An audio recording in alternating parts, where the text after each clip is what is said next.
Good afternoon, everyone. Live from Silicon Valley, California. This is Success Sadhana. My name is JM, and I welcome you all to our program today, where we continue our Superpower series.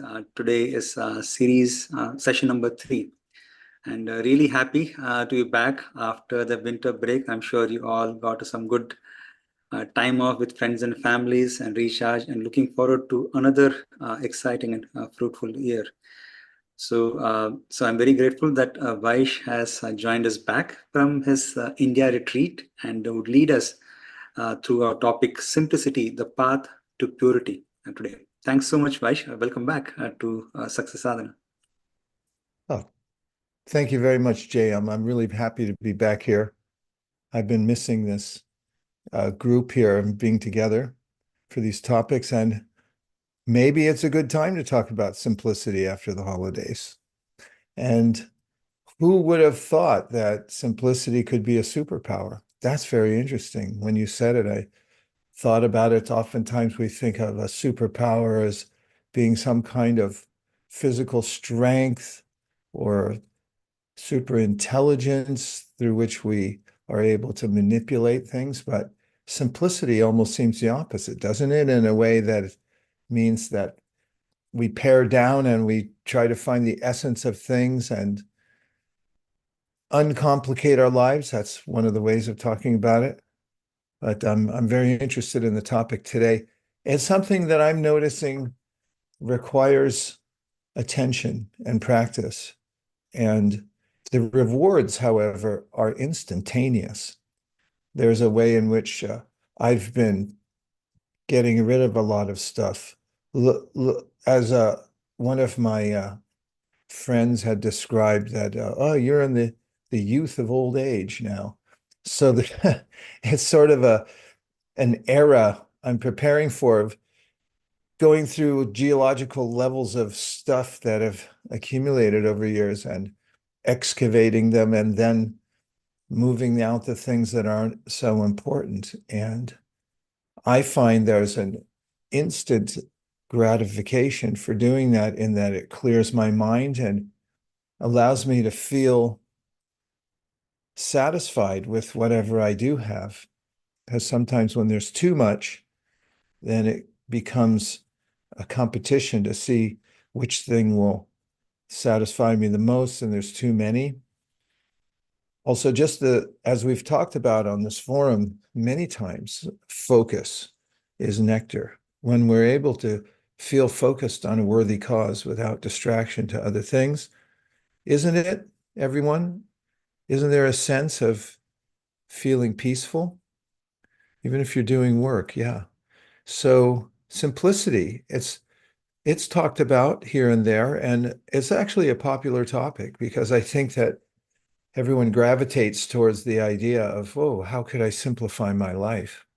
And why not? It's your life. You can do with it as you wish. And it isn't absolutely necessary to over endeavor. In fact, someone sent me a letter that's from my teacher from 1973. He passed in 1977. There's mountains of letters that he left behind, around 5,000, I think. And what to speak of lectures and so forth. And one of my friends, a true friend, had sent me a letter that my teacher had written to someone saying, don't over endeavor. Although there may be a sense I have to climb to the highest peak and I have to maintain many projects at the same time, there's a principle that comes from the teachings of Bhakti Yoga that says don't over endeavor. And sometimes people wonder what that means. And in the letter, he said, don't let it become so burdensome, doing so many things with such ambition that you start to feel that you're losing enthusiasm. He said, spiritual practice is very simple. It's our nature to be happy. And when we pare down and look at what's most important, sometimes we just naturally feel happy. In fact, I can just give a little anecdote. I had some speakers for many years that somebody gave me when I graduated from San Francisco State University, and they just gave them as a gift. And I didn't actually want them when they gave them to me, but I accepted it because it was a generous gift, and it was also I didn't want to disappoint them, and I learned to live with them. And then I had them for many years, and I tried to get rid of them a few times because they're sort of outdated nowadays. What used to be a speaker that would was this big is now this big, and it's a higher quality of sound due to technology, isn't it? Like this Bose speaker I have here, it's tiny, but it really fills up a room. So I tried over the years to get rid of it. I did my duty, put it on Craigslist and so forth, and that was a bust and a lot of extra work for nothing. And then I tried to give it away to this new company I heard of called Remove. And I sent them pictures of it, and they said, yeah, for $379, we'll come pick it up and recycle it for you. I thought, well, I could do that myself. And I was finally able to give them to the Goodwill, and they were very happy to take them. And when I drove away, I felt a great relief that I finally freed up that space. And freeing up space for us to be who we are is very important, and it's part of simplicity. The secret that Bhagavad Gita gives about our spiritual practice is that it's not complicated. We are who we are, and who we are is an entity that's full of bliss. But we get cluttered up. And when we're cluttered up, we can't. I don't know if I need up with cluttered, do I? Editors? Just clutter's fine. We get cluttered. And and then there's a way that in the Bhagavad Gita, Krishna talks about this. He says, Vyavasayatmika buddhi, forgive the Sanskrit, I'm gonna dissect it in a minute. Eke hakurunandana bahushaka hyanantascha buddhayo vyavasayinam. This is one of the verses from Bhagavad Gita that advocates for simplicity. And in it, the teacher, Krishna, says, Eke hakurunandana, when you have one-minded attention on things, because you have vyavasayatmaka buddhi, your intelligence is clear about what's most important to you into your life. You've made your list of priorities, and you know where to give your energy. And that's what you're doing. He said, then you feel this superpower of simplicity. One place. This is the most important thing to me. This is why I exist. This is my purpose, why I'm working hard on this. We don't get fatigued in that way. But then he says, Bahu Shaka hi anantascha buddhayo vyavasayinam. When we're not resolute in purpose, then our mind becomes many branched. Bahu means many, and Shaka means branches. Bahu Shaka hi anantas. Anantas means unlimited, actually. So there's unlimited ways. If you can notice your mind sometimes, if it doesn't have a clear purpose and you don't have a priority, a way of prioritizing, then the mind can just offer unlimited alternatives, and then we feel overburdened. And then we might even lose enthusiasm because there's too much, just too much going on. Can anybody relate to any of these points so far? Okay. Kennedy gave me a wave. Vicky gave me a thumbs up. Radhakripa a thumbs up. Jay gave me a thumbs up. Thanks a lot, everybody. Okay, well, good to see you all. Let's start with a little bit of meditation, because there's a way in which if we just sit still for a few minutes and look inwardly, we can notice that there's lots of stuff going on that might be vying for our attention that we didn't even know was vying for our attention, and we can maybe practice letting it go. How does that sound? Why not? It's 12:10 in the afternoon. We can meditate if we want. No one can stop us. It's a free show. Okay, so I'm going to switch over to musician sound. So I'm going to play a little bit of calming music. And in the meantime, why don't all of you, and I can't verify for 99% because most of you have your camera off, and I don't blame you. You sit up straighter than you were a second ago. I'm going to do it too. And then if you want, close your eyes. It'll be helpful. And let me put on some music for you.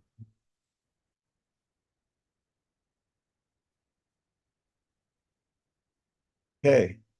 Sitting up straighter brings your mind to attention. Get comfortable.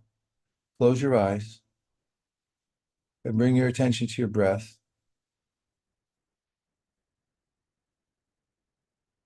And notice that you can direct your awareness where you wish.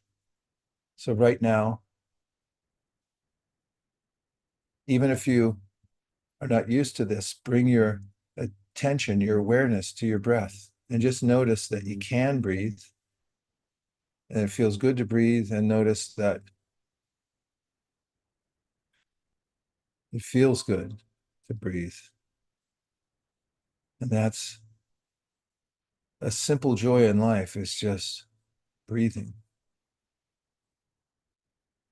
It's easy to take it for granted because it goes on all the time. Since the first breath we took when we came out of the womb, we will have a last breath. In this very amazing little machine we're living in, this robot, and it breathes, and we can watch it. It's a gift. That is, the whole body is a gift, and it's partly run on the fuel of our breath. So just notice that we're getting a gift every second that we breathe. If you've ever had the wind knocked out of you, or you swallowed something down the wrong pipe and you lost your ability to breathe even for a few seconds, you can't concentrate on anything except trying to survive. So it's helpful to know that we have the ability to breathe and that it's a gift. Just notice as you exhale and you let out any of the cares you have right now, and just stay in the present mind. And inhale, take in energy, sustains all the cells in your body, and feel gratitude.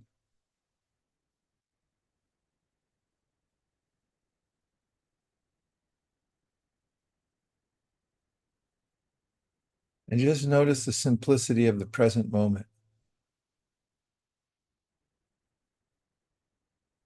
You can think to yourself in this very moment, without entertaining the mind's projections for the future or thinking about anything that's happened in the past, I'm okay right now. Just notice that you're alive and you're okay. The body and all its changes, your life situation and all its changes, is superfluous to who you really are. And in the Bhagavad Gita, Krishna teaches us to be dhira, which means undisturbed by the goings on of the body, the mind, and our life situation. Stay in a neutral gear in your mind.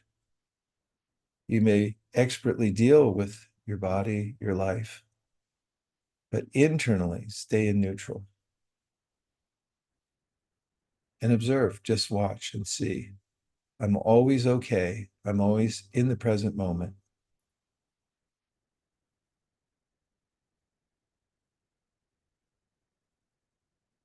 And the simple observation that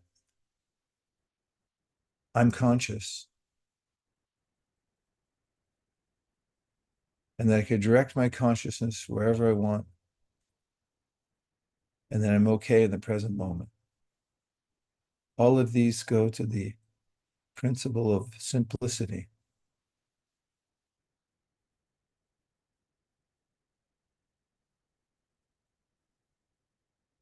We don't need much.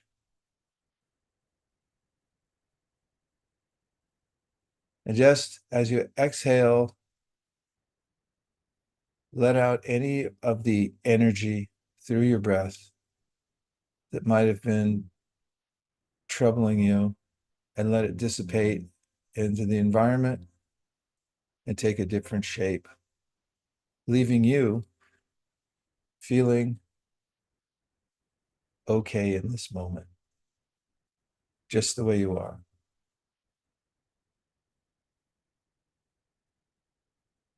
Now take a couple of more breaths. Notice that you've got fingers, toes. Notice you've got legs, arms. You've got hair. You've got facial features. You've got internal organs. All this is external to your consciousness. We're not our bodies, but we're the conscious being, forever conscious, always there, who animates the body. And this is just one little stopover. And then open your eyes and come back into the room. Welcome back. Thanks for going along with the meditation. I hope it helped. So now, Jam, let's show a few slides on simplicity. And I'll ask everyone today to take some mental notes or physical notes, and then I'd like to hear from you how things are going as I describe some of these points. We can start with the first, on the first slide, called levels of consciousness. So there's no doubt, and the teachings of Bhagavad Gita and the Yoga Sutras and the Srimad Bhagavatam, all the ancient wisdom literatures that talk about yoga, meditation, self-realization, describe that we are a product of our consciousness. That is, we are conscious, but our mind becomes a lens for how we see the world and how we react to things. And there are different levels of consciousness described. You've heard me say this before, but I find it edifying myself to review it. Covered consciousness are plants, conscious beings, but they're covered. And then we have contracted consciousness, animals, very, very conscious, but it's still called contracted. And the human animal, basically the human body, has a system through which one can take charge of increasing one's conscious awareness of one's higher self and of our source. So this is called budding consciousness, this evolution. There's an evolution through which the conscious being goes through, transmigrating from one body to another, perhaps from plants to animals. And then human species is like a juncture. And then when we have a spiritual practice that's effective, then we'll experience what we call flowering consciousness, blooming consciousness. We start to open up to our unlimited potential. So the mind, as the next slide will show, can be expanded. And when it's expanded, it becomes peaceful. If you notice a fish in a larger body of water, as it moves about, doesn't ripple the water as much as a fish in a smaller bowl or pond. If it were to thrash, then you'd notice it much more. And the more we expand our consciousness and we understand causality as one example of expanded consciousness, we see that there are laws in the universe, for instance, karma, that are far-reaching. If we follow back in our mind causality, design, and understand that there's a higher intelligence in the universe and so forth, we also can see beyond just the superficial, and we may see in others, we will see in others with expanded consciousness that they're not just their bodies. There's a way in which people naturally gravitate towards their own kind, I saw on the way home, I was coming back from an appointment this morning, and I saw on the 101 freeway, there were a group of blackbirds, and they were all sitting together on a power line. There must have been 200 of them all sitting together. And the self-realized soul, says Krishna in the Bhagavad Gita, sees beyond just the body. It doesn't see a bird body or a dog body, but sees that behind that there's the conscious being. It just happens to be in that particular vehicle for the time. So in expanded consciousness, we're not subjected to the same kinds of biases and divided vision that one might be in contracted consciousness, where we become disturbed. And with contracted consciousness, we experience the turbulence that takes place within the mind, the changes in the mind, the turnings of the mind to be quite violent. So one of the ways that the Bhagavad Gita and other wisdom literatures talks about coming to peace is to expand the consciousness. And we find that, and in the next slide, our value system changes. And this is very important for simplicity, our values. And this is one way to put it. I coined this sentence a while back based on the teachings of Bhagavad Gita. And it goes like this: what you are, interesting verb too, to be, the verb to be gets conjugated in different ways, to are, to be, and so forth, means what remains. And when you take away everything, what's the essence? Who are we? It's what remains. What you are is more important than what you have.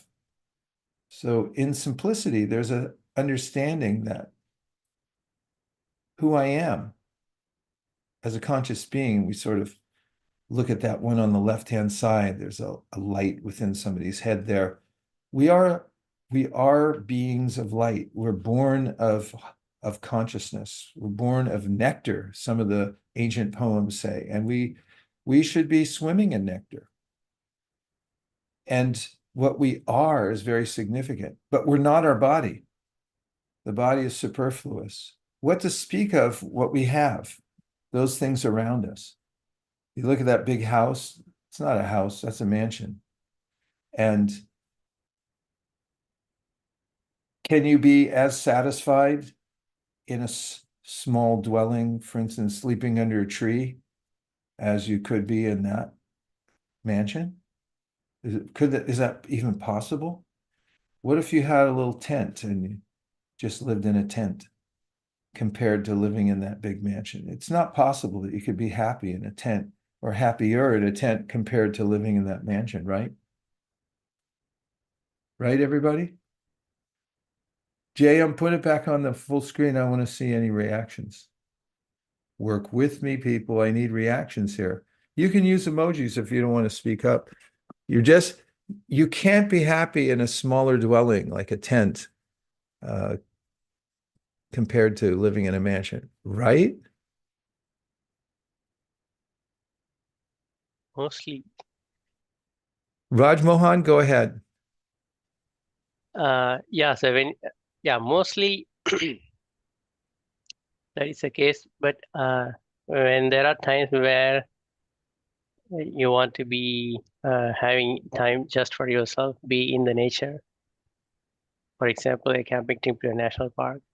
Hey, that's there, the tent will be preferred over that beautiful. So are you saying that if you went to a national park and you slept under a tree in a tent, you could feel some happiness? As long as I have protection from wild bears. There's always something, right?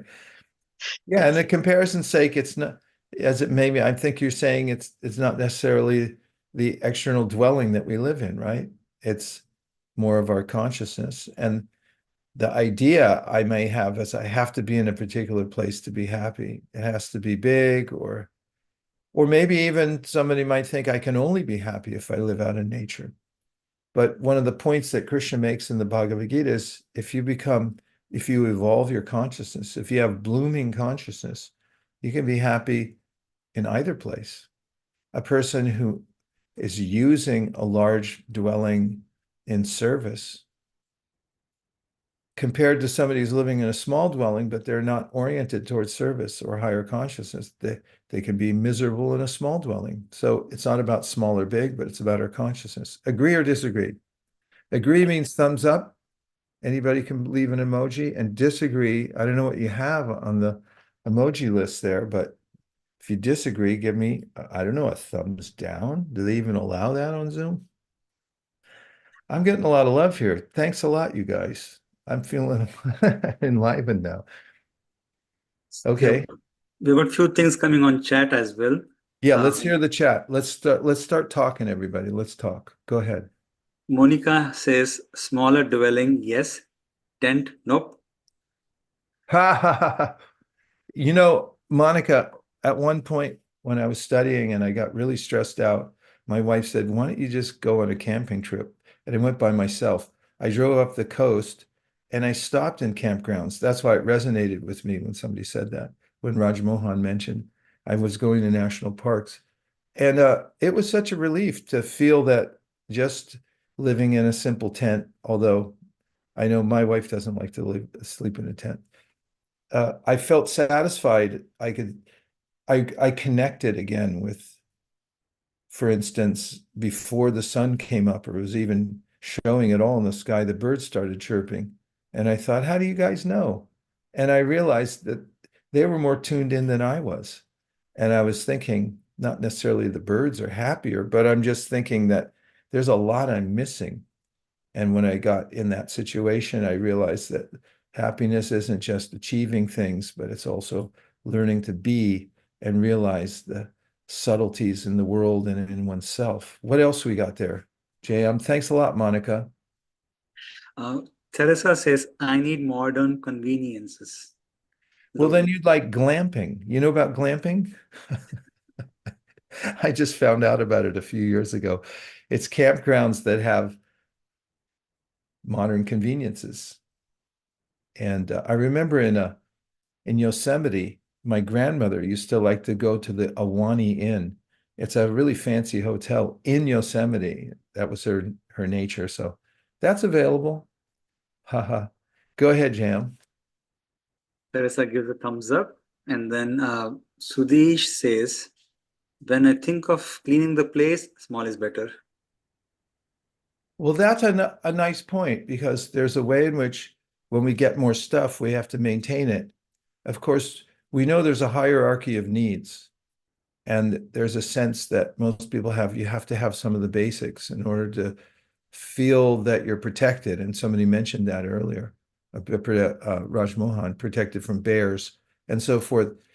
But after that, there's diminishing returns. The more stuff you get, the more stuff you have to take care of, unless you have a higher purpose for it, as I said before, to engage it in service, right? Oh, there's much more stuff on here. Let's hear it. Denise says, I feel so at peace when camping. Nature is one of the best forms of medicine. Isn't it, though? I totally agree with you. I sometimes go up with a friend or two to Muir Woods and just sit by the brook and listen to the water and watch the trees that have been felled. They're undergoing transformation, and it just feels so nice, doesn't it? Yeah. What else? We have Om who just said the size is relative. For homeless, just having a shelter is mansion. For people with 1 bedroom, having 3 bedroom is mansion, and so on and so forth. So important, isn't it, Om? That sense of no matter how many zeros you have, it's never enough unless you're self-satisfied, unless you have a higher purpose. Yeah, I love that, the relativity of, oh, look, Gidget's Yes, I'm on because I'd like to say it from myself. I would say back in the day, I could live in a shack. I could live in a shack in the back of a railroad track as long as there's love. And that's how I thought. And ironically, I actually live in a pre-manufactured or mobile home, which some people might call a shack. And I live 3 blocks from a railroad track. So be careful what you say. Because I'm thankful, very, very thankful. But there are times when that train goes by, I can feel my house shake. So I'm still, I just had to say that, but I do believe I can live in a shack in the back of a railroad as long as there's love. That's the start to a song, isn't it? I mean, I think you should write a song about it. I know, huh? Live in the back of the shack as long as there's love. I think that's a good start to a song. No, I can really relate to that. And I'd like to expand on it, Gidget. Thanks for bringing it up. Love is a very high level of consciousness. And if you're in a mansion, but you're in it with somebody you don't like, it feels small. And if you're in a small dwelling, but you have love for the people that are there, then it feels large. It's our consciousness that matters, not the place, right? Look, we've got Kennedy has her hand up. Yes. Kennedy, please go ahead. Hare Krishna. Welcome back, everyone, especially you, Gurudev. I wanted to jump in on the I can't live without modern conveniences because I was like that for a long time. And very recently, I moved out to a farm where I don't have cell service and I don't have Wi-Fi in the house I dwell in. I'm actually at the main house right now. And even then, there's another person who's a farmhand here who's actually out in a tent in a yurt out by the cows, and he has even less to work with. And he's one of the happiest people I've ever met. His name is Gopal. And it's really helped me realize that what we consider convenience and luxury is actually like a major complication at times. I was reflecting on this when I went to Target this last weekend to pick up some things, and they were having an issue with the door, the automatic door that opens and closes. And this woman was yelling at the door as though the sensor on it was a camera, or, there was somebody out there pressing the button saying, no, you can't come in, like closing the elevator door. And so it's one of these things where I'm learning, the ability to walk 15 minutes that way, go milk a cow, and I have some of the best, freshest milk on the planet, or I have access to, fruits that are literally falling from the trees. I have access to such great food. It's the hardest that I've ever worked physically in my life, but it's also the best I've ever felt and the most incredible things I've ever had access to and the most at peace I've ever felt. So it's really reshaping my consciousness and the way that I'm aware of the world around me, where things come from, how things come to be, and what it really means to be in simple living, because it feels complicated, but the more you get used to it and pare it down, you realize everything just flows into each other so perfectly. Well put. And it's a nice reminder to ourselves and to realize that a simplicity or living in a simpler environment, we can start noticing things that we might not have seen before. And the ways in which we're working in that environment also may make us feel more uplifted and enlivened. And just to bring back the point again and again, because it's a really important point. And in the talk of simplicity, I'm not advocating for living a life of penury or necessarily giving up everything. In the philosophy of Bhagavad Gita, utility is the principle. Whatever you have, if you have a place for it and you're able to use it for a higher purpose. For instance, Kennedy's on a farm, so if she needs something to work the farm, and you may say, oh, well, that's inordinate. You shouldn't have anything. Just dig with your hands. No, you need what you need for your service there. And that goes true for anybody, wherever they are. And everything, according to the Bhagavad Gita, can be used in service. So in a large mansion or in a simple environment, wherever we are, the main principle is our consciousness aligned? And that's what yoga means. It's aligned in service to the Supreme. And if it is, then we're able to use everything in service. Then it becomes not a burden, but actually a source of happiness. Jam, go ahead. I can see you're bursting there. Go ahead. There is another comment from Vanessa who says, when we get more and bigger stuff, we can become more afraid of losing it. Ah, that's such a good point.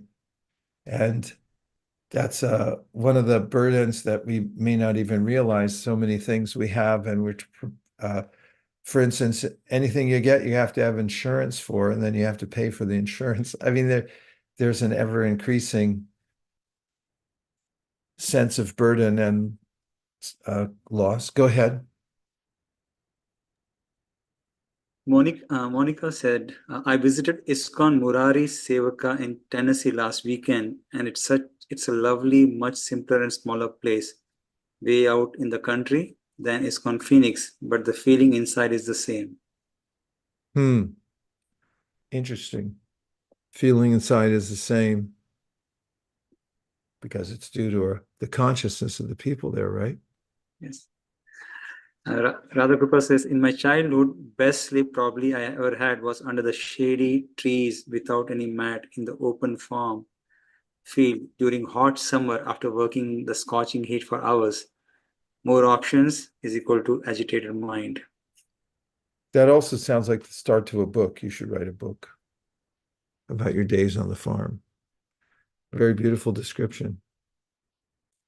Yeah, maybe you want to go find a tree and curl up somewhere. Thanks, everybody. That was really amazing. So many different thoughts. JM, let's show a few more slides. We're still on the slide. What is more important? What you are is more important than what you have. And we put a few possessions here. They look a little ritzy. But as it says in the Bhagavad Gita, for one who has expanded consciousness, pebbles, stones, or gold are the same. Doesn't put extra value on things unless they can be used in service. And so when we know the jewel, the real jewel, that we are conscious beings, we always exist, we always have existed, we can't be killed, we're not biological entities, we're beyond that.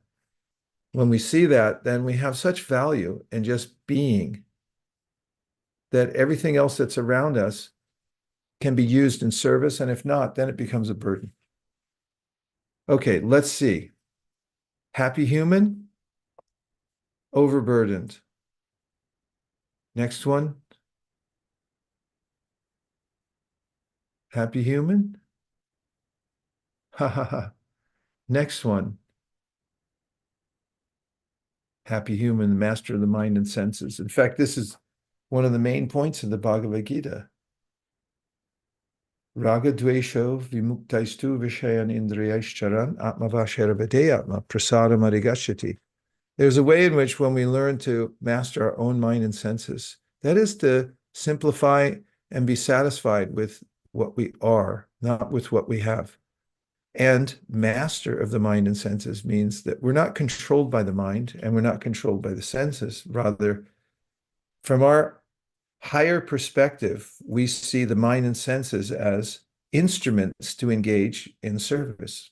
I keep emphasizing this word service because when we're engaged in meaningful service and we feel satisfied, that's a fact, and it's well-established fact. So that's the happy human, learning to be satisfied within ourselves. And part of that is engagement, because we can't just sit down and stop working and just be satisfied within ourselves. We have to engage with the world, but enlightened engagement with the world means purposeful engagement, and the highest purpose is loving service. Okay, we've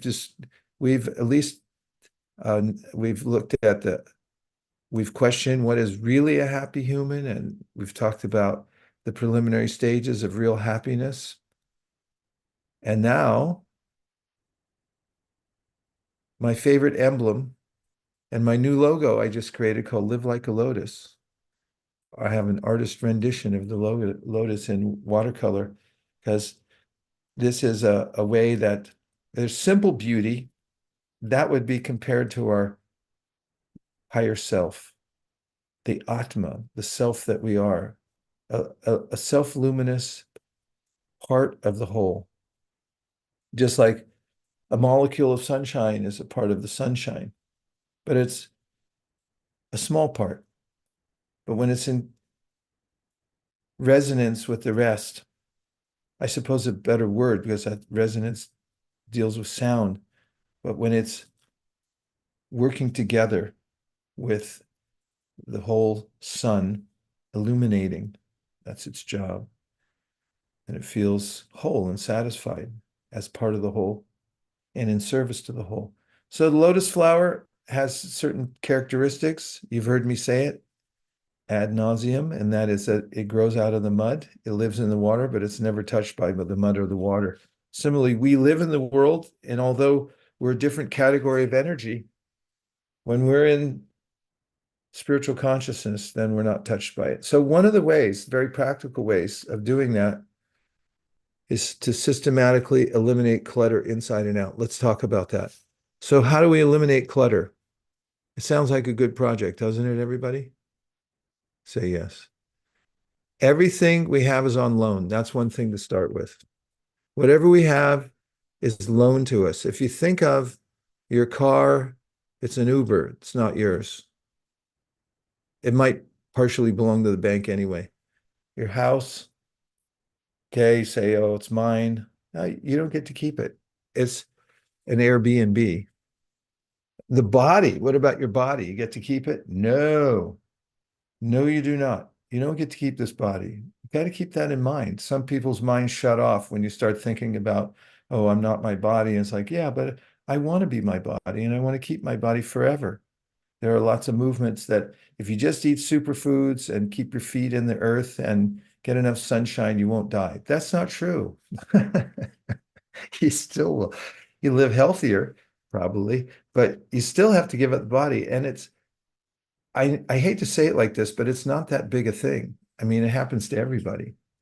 Squirrels die, snakes die, spiders die, humans die. Everybody dies in this world. It's a phenomena that if we deny death and we think, I am my body, I get to keep my body, maybe I'll live forever, I'll be cryogenically frozen and science will figure out a way. That's called illusion. And if we are living in illusion, then we're always going to be in anxiety. And that's the simple truth. So admitting that I'm not my body, I'm not my house, and all these things, it simplifies our life because actually it's not ours. It's a burden to claim that I own something, as then you have to suffer all the consequences for it. Rather, if we're using everything in service, including our bodies, that's a much simpler way to go. Okay, so everything we have is on loan. And when we're living in these bodies, we should be aware of, and here's a phrase given by my teacher, he called things unnecessary necessities. Keep as much as stuff as you need. It can be unlimited stuff as long as you need it. Need it for what? Need it for service. If you don't need it, give it away, recycle it, whatever you need to do. But beware of unnecessary necessities. They don't ever satisfy us and they can really pile up. So many people buy clothes nowadays, and I saw a documentary about it. They are made in places like Bangladesh, and then people buy them in the West, and then they either don't wear them or they wear them a few times and then they recycle them and they get put on a ship back to Bangladesh, a lot of them. And there's a huge glut of all kinds of materials used for so many unnecessary necessities. Right now, there's a paper shortage. I know that because I'm publishing a book, and it's hard to get paper, even from any printing company all around the world. My book's being printed in Hong Kong, and they have to wait for a few months to get the paper. Why? Well, I hate to mention any names, but Amazon has bought up most of the paper and they use it for packaging things, allegedly. So let's see. Beware of unnecessary necessities. And the next one is something you can actually do something about. on a daily, moment-to-moment basis, and that is reduce visual noise.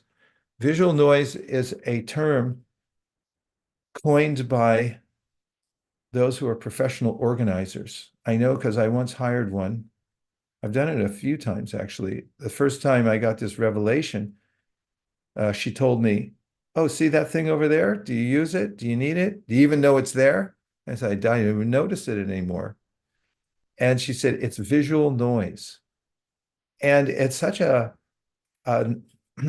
practical principle that if you don't need it, get it out of your sight. And don't throw it in storage if you don't need it. Get it way out of your realm. Take it away. Make sure somebody else takes possession of it. You know, I've noticed in decluttering, when I go down to the Goodwill and I drop things off, I watch people ahead of me, and when they leave their stuff there, they get in their car really fast and they drive off. And it's partly because they have this sense of like, if they stay a few minutes longer, they might reclaim it and say, no, actually, I need it. And I know when I drop things off and I get around the block and I'm heading home, there's a little twinge like, well, maybe I did need that. And then I get a few more blocks and I think, well, it's gone now. And I feel light again. And, you know, reducing visual noise in our life is a really nice practice. And if you stay in it and do it regularly, it helps to stay simple. Next one is we are here. This is a phrase that I use, deliberate misspelling in the context. You are here because what we're listening to, if you listen to talk radio, for instance, you'll become influenced by the way people talk, the cynicism they might have, the biases they may have, and so forth. Sound is really powerful. So the Vedas say, be careful what you listen to because you are here. That is, you are what you hear. So wherever you are, that's what you're listening. It's because of what you're listening to. So audit it. You've heard me say that a million times if you've ever been on, or if you've been on this show for a little while. Audit what you listen to. Be really careful. Be lined up. Like when you get in your car, if you just mindlessly turn on the radio, then you're subjected to whatever they want to talk about and what their programming is. Make your own audio program for the day. And you'll notice a big difference. You can learn things. You can hear spiritual sound vibration, that is spiritual music. You can hear mantra. You can hear talks that are high-minded and so forth. And it makes all the difference in the world. And the next one's mantra meditation, which helps to winnow out those things that are not needed. Okay, there's a principle called vidunoti, and it applies to this mantra meditation. Let me explain what vidunoti means. You can bring me back to the some because this is kind of a there's a way in which in cultivating cotton that cultivators will take the cotton that has been picked and they put it into a contraption called a vidunoti, and it consists of these strings. I compare them chords, like large guitar strings, if you can imagine that, stretched taut, T-A-U-T, across a open area, like in a shed. And there's quite a few of them. And they put the cotton on top of the strings, which are situated together, but they have a slight opening in them. And then there's a way that they vibrate the strings. And what do you suppose happens then? I'll just say that the cotton isn't white and fluffy when you first pick it. Well, all the impurities in the cotton fall through the cracks because of the vibration. So this is used as an example for mantra meditation. The vibration of the mantra helps to separate out all the unwanted thoughts and anxieties. And therefore, it's highly recommended for those who want to simplify their lives. You need some tool, and mantra meditation is that. So the next one is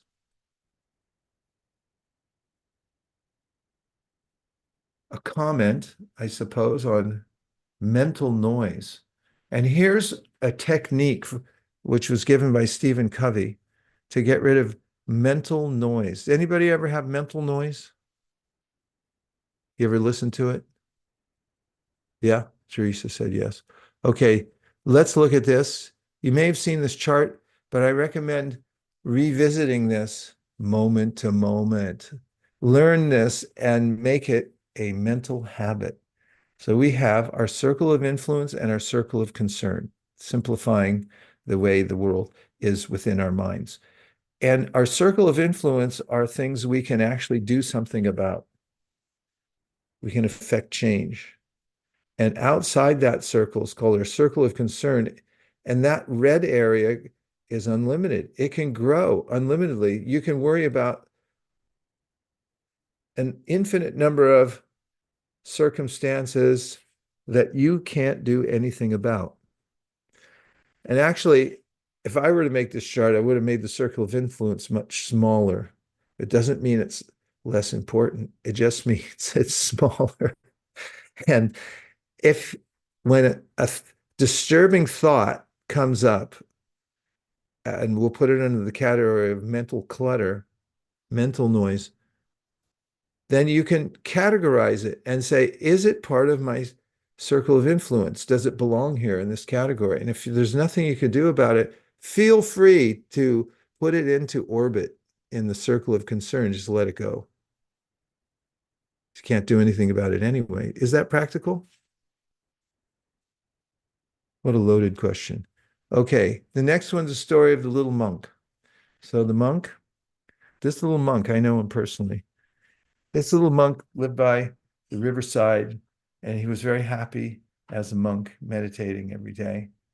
And his guru had taught him about simplicity and living as a monk, and he was so happy. And monks wear the simple clothes. And one of the simple clothes, it's a cloth they wear around their midsection, and then they just change it out every day. They wash it in the river, hang it in the tree, and then they don't have to go and regularly buy all kinds of garments from a mall or something like that. Simple living. So one day, while the monk was bathing and he had hung his simple little garment up in the tree, it's called a kopina. It's kind of the monk's answer to underwear. Hasn't caught on yet in America.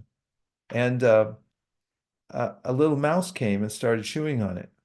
And then when he came out, he noticed that it was a little diminished, and it happened a few days in a row. So he thought, this is going to be a problem because I only have 2 pairs of these, one I wear and one I dry out in the tree. So he went to his counselor nearby, in a nearby village, made a little journey. He sat down, he said, so this is what's happening. Mouse is eating the copins. And so the counselor said, I'll tell you what you do, son. You go get yourself a cat because that'll scare away the mouse. And figured out where to get a cat. And he brought it back. And he had to go back to the counselor a couple of days later because he said, now what do I do? Because the cat's meowing all the time. And his counselor said, oh, he's hungry. You got to feed him, give him some milk. I said, well, where am I going to get that? He said, you got to get a cow, son. So he figured out where to get a cow, and he brought that back to his little ashram by the river. And now he had a cow and a cat. So the cow was mooing and mooing, and he went back to his counselor, who told him, I'll tell you what you do. You got to get married because you and your wife can live in harmony. You can work together and share the chores, taking care of the cow, feeding the cat. It'll keep away the mouse. So he got married. Counselor recommended someone nearby, and it worked out. Then his wife one day said, you're going to have us live in a little tent by the river? He said, I can't sleep on the ground. So he went back to the counselor and said, what do I do now? And he said, son, you got to get a house. So he figured out all the ways in which he could get a house. He had to take a loan. He had to get credit, and he got a house. And then he got busy taking care of the house, and his Guru had been away for some time and then finally came back and wondered where his little monk student was. And everyone in the town said, oh, he lives in that house a little further away from the river. And he's too busy to come see you right now. So the Guru one day went out, and near the house, he grabbed onto a tree near his student's house and held onto it tight, and he started calling out, help, help, help. And his student ran out and said, Guruji, good to see you, but what happened? He said, this tree's got me. He said, no, Guruji, you're holding on to it. And he said, why don't you just let go? And his guru let go, and he looked at him and said, why don't you just let go? You were living such a simple life, and now you have all these things. Moral of the story, one thing leads to another. We have to be careful, because there's a way that unless we winnow out those things that aren't so important to us, they'll pile up and they'll become a mountain of concern in our life. And we've talked today about a few ways to overcome that, to unclutter and become simple. Ish. Om Tat Sat, that means the end. So now, JM, we have 3 minutes left. You're smiling, so I know you got something to say. Please tell us what you got on your list. I really love the story that how we forget that we are tightly holding on to the tree. So I was really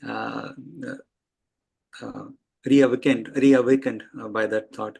Please feel free to unmute and share your thoughts, questions, comments, any reflections, if possible. Go ahead, Vicky. Thank you.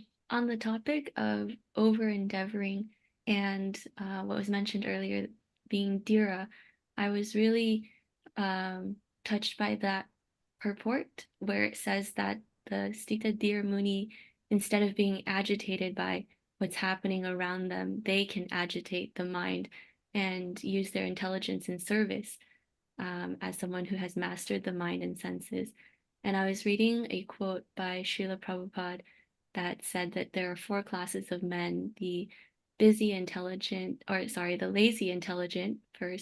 the busy intelligent, the lazy fool, and then the busy fool. And he said, of these first classes, the lazy intelligent. And I was wondering if we could touch upon that. Thank Work you. smarter, not harder. Well, the lazy intelligent, lazy sort of has a pejorative sense oftentimes, but in this case, it means that you're calm and collected and organized. And in that sense, you're not passionately running forth with the theory or the practice of ready, fire, aim. The person who's lazy intelligent is using his or her intelligence to aim properly. So it's ready, aim, fire. And that is, it may seem lazy because you take more time to plan. Wars are won in the general's tent. You take time to plan out your life and look at what's most important, and then you act. Instead of rushing out into the wild blue yonder to try to conquer everything and reorganize everything, first figure out what's most important, and also see that the answer lies within ourselves, within our own self-mastery.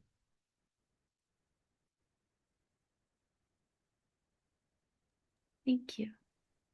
But active intelligence isn't bad either, because intelligence is intelligence, and whatever way you use it. In this case, it means to have your priorities straight. That's real intelligence. We hit the 1 o'clock mark. Yes. Thanks, everybody. Great to see you all. Should I mention everybody's names? Is it even possible? There's Robin, Kate, Om, Alifia, Pradeep, Jay, good to see you, Sangeeta, Afsane, everything's moving now, Teresa, Carmen, Montango, Rajmohan, Sudesh, Jyoti, Pradeep, Vanessa, Mayank, Nirali, Summer, Tanya, Ilya, Jimmy, Marilia, and Pratibha, Robin, coming back to our main screen. We've got Vicky, Radhakripa, JM. We recognize you. Manish, Monica, Denise, Gidget, who is a major contributor today. Shankari, Kennedy, Teresa, Carmen. Okay, I'm doing repeats now, which is not bad. Mukta. I think I got everyone. Afsane, if I didn't catch you this time, please write me an angry letter. Thanks, everybody. And yes? It was good seeing everyone, and it's good to be back. Happy New Year. Happy New Year to you too. Thank you very much. Namaste. Everybody. Namaste. Okay, everyone. There's a way that's going around the world now. It started in the Himalayas, but now everyone's doing it. I was in a few different countries on my way home from India this time, and I stopped in Japan, and people are doing it there too in these remote villages. Started in the high peaks in the Himalayas, and now, do you know what it is? The way people greet each other, they raise their hands in the air and they say this phrase to encourage one another. That means keep the transcendental vibration going. Haribol. Haribol! Haribol! Thanks, everyone. See you soon. Thank you. Good to Thank see you. you.